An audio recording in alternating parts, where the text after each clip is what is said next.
Hi, this is Shadi, and today I want to talk to you about the 1945 movie Blood on the Sun starring James Cagney. I hope I pronounced it right. And this is about a movie about this editor where he writes this article about Tanaka who wants to attack the US, rule the world, etc. And as he's leaving Japan, he gets attacked. And this movie has tons of judo. James has a judo background and also savate, I believe. You can see his boxing very well in the movie. Here there's a dojo scene, but also there's an epic fight scene which we will go through together and decipher the techniques. So here the fight begins, and he's clearly getting ready. You see here the Morote Serenade that he did in the dojo. Here he's doing it in the fight. A jacket will always do you good, especially in the Western world where there's a lot of cold. Here you see Morote Serenade being demonstrated as a Kodokan video. So as you can see, the jacket,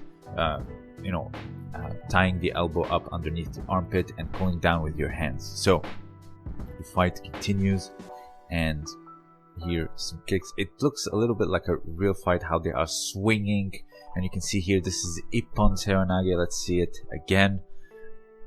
And again, one of the classics of judo, and you can see it here, Ippon Serenade. Any movie that would add some type of jujutsu, judo techniques, you would see most definitely Ippon Serenade used by the police, one of the staples of Nage no Kata and judo today. So here you see open guard, kick, and you can see here, I believe this is Tsurikomi Goshi, the way he grabbed and lifting, pulling, and using the hips. I believe this is Tsurikomi Goshi. Again, if you have anything else, another opinion, let me know down below.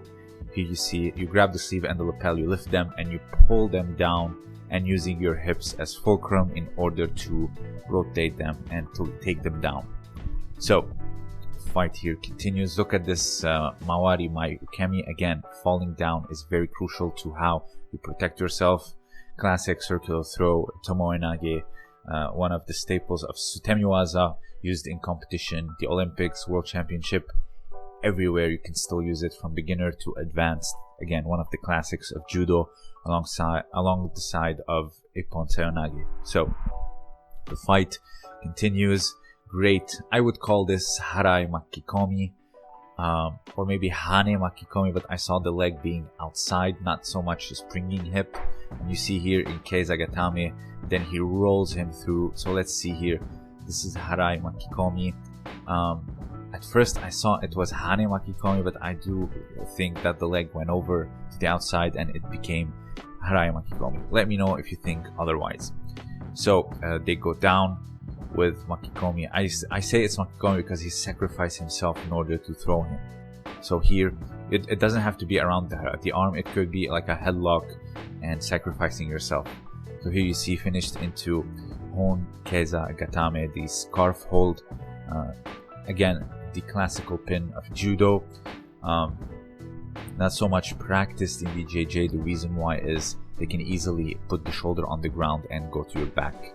So here, I know this is Kuzure Kamishio Gatame, but the escape was fairly similar, where you push them to one side, really hold on tight, and then roll them through to the other side, and you become the pinner. So let's see it here again. You push as they are coming through, you grab on tight and you roll over. You have to make sure they're on your chest, not so much down on your belly. Hickson explains it too. It's a great roll through escape. So the fight continues. I would say this is Seo Otoshi, not so much fulcrum of the hips, or when he goes down he just pulls down with the arms.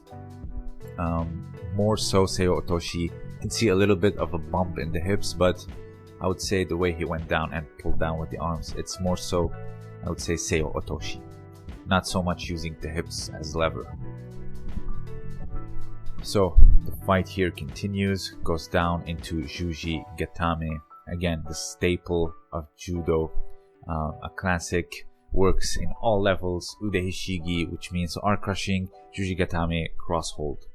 So here you come down. It's very important for the beginners to know that it's important to control the head. So having the leg over the head, it's what's important, not to have it over the chest. You can use the other shin to block the ribs from someone turning towards you. What's important is to control the head to keep it down, because if it's not kept down, they can easily escape it. And also another detail for the beginners who are just starting out, it's to have the thumb up when you are extending your hips, as you see here. Fight continues. Another tomoe-nage, brilliantly done. I think this would be Yoko tomoe-nage. Brilliantly rotated. Again, kick.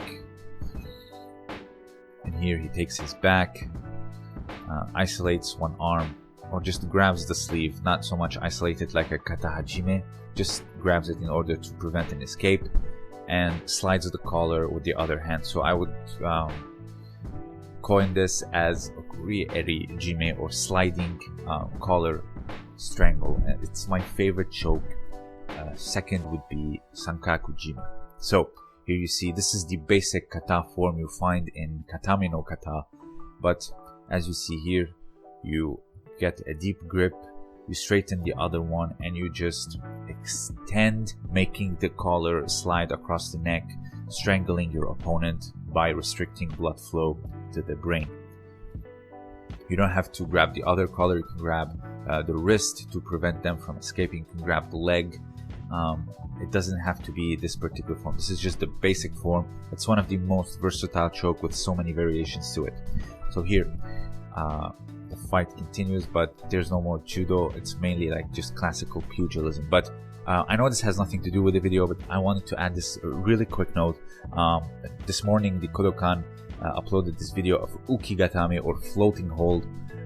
This is not new, but I'm really glad they're adding some stuff into the official quote-unquote canon, so to speak, like Ushiro Kezagatami. In the past, there was no Ushiro Kezagatami.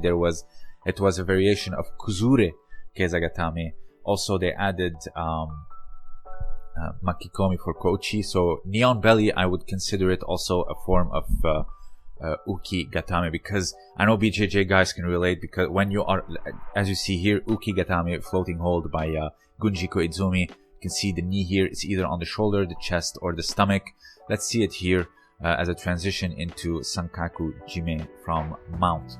So I know BJJ guys can really testify to this, but when you get into Neon Belly, you almost feel like you're hovering over them. You don't have your feet and hips really anchored down like in side control. So hence the name, floating hold, Ukigatame. So I would say Neon Belly, the way he does it from a Jujigatami attempt from the Kodokan, the Gunji Koizumi Neon Belly. Here you see Mitsuru Kimura does it as well to hold them down, to switch into Sankaku Jime.